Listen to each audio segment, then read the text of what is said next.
What's up, everyone? My name is Huxley, and this is the OnePlus 7 Pro. I've been using the OnePlus 7 Pro as my daily driver for the past few months now, and I've got to say, I'm thoroughly impressed. Not just with its incredible all-screen display or its lightning-fast charge and performance speeds. It's the fact that OnePlus was able to fit almost every modern smartphone standard into arguably the most competitive price point on the market.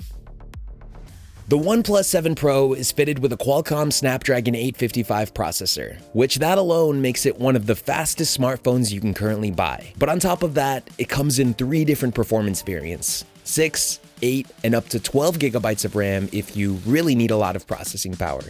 Most people probably don't need 12 gigabytes of RAM in their smartphone, but anyone who uses a lot of editing software or any intensive multitasking apps will definitely appreciate the difference. And all that power pairs really well with Oxygen OS. It ties in quite nicely with the hardware, and it doesn't stray too far away from the stock Android experience we all know and love. Not to mention, there are a ton of customization options available as well if you really want to make it your own. Now, the 7 Pro caps out at a respectable 256 gigabytes worth of internal memory, but sadly, there's no room for expandable storage. It's not a deal breaker by any means necessary, but it still would have been nice to have a 512 gigabyte SKU available for those who prefer to keep the majority of their personal data locally rather than rely on apps like Google Photos for additional storage.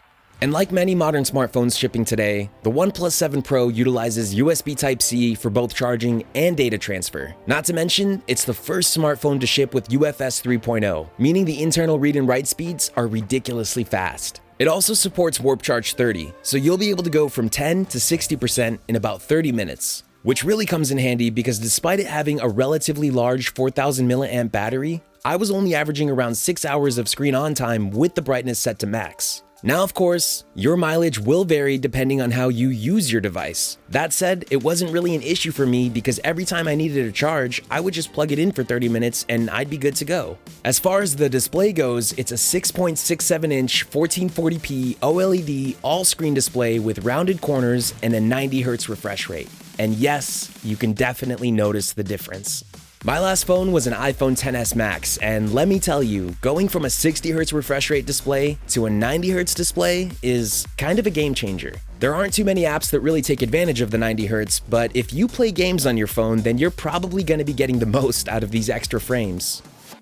There's also an optical fingerprint reader that sits right underneath the display that you can use to unlock your phone. It works surprisingly well, and it's much faster than any other reader I've used in the past. It supports Face Unlock too, but with how good the fingerprint reader works, you probably won't need to use it. It feels great in hand, but the fact that it's built entirely out of metal and glass makes you kind of feel like you're one finger slip away from it flying out of your hands when you're pulling it out of your pocket. It does, however, come included with a clear silicone case. There are definitely better options available, but it's still nice that OnePlus included one in the box with every purchase. There's also support for Dolby Atmos surround sound, with one large speaker sitting at the bottom of the phone and another small one at the top laying just below the glass. They definitely aren't the greatest sounding speakers, and I actually think the speakers on my iPhone XS Max sound significantly better, but it shouldn't be too big of an issue for most people unless you're really picky about your sound. Now, of course, we can't talk about this phone without mentioning the cameras. There are 4 of them in total, with the 3 main cameras on the back and a single pop-up selfie camera that sits right at the top.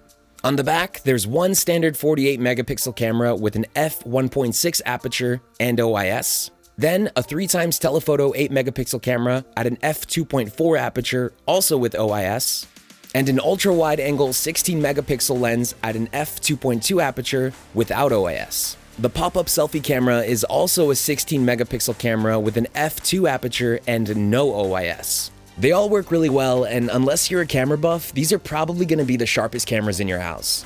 So at the end of the day, the OnePlus 7 Pro is without a doubt one of the best smartphones you can buy in 2019. Its gorgeous 1440p OLED all-screen display, incredible performance speeds, and ridiculously fast warp charging bring the OnePlus 7 Pro to the top of its class. So if you're in the market for a new smartphone, then you should definitely consider picking this one up. Anyways, thanks for watching, make sure to subscribe, and I'll see you in the next one.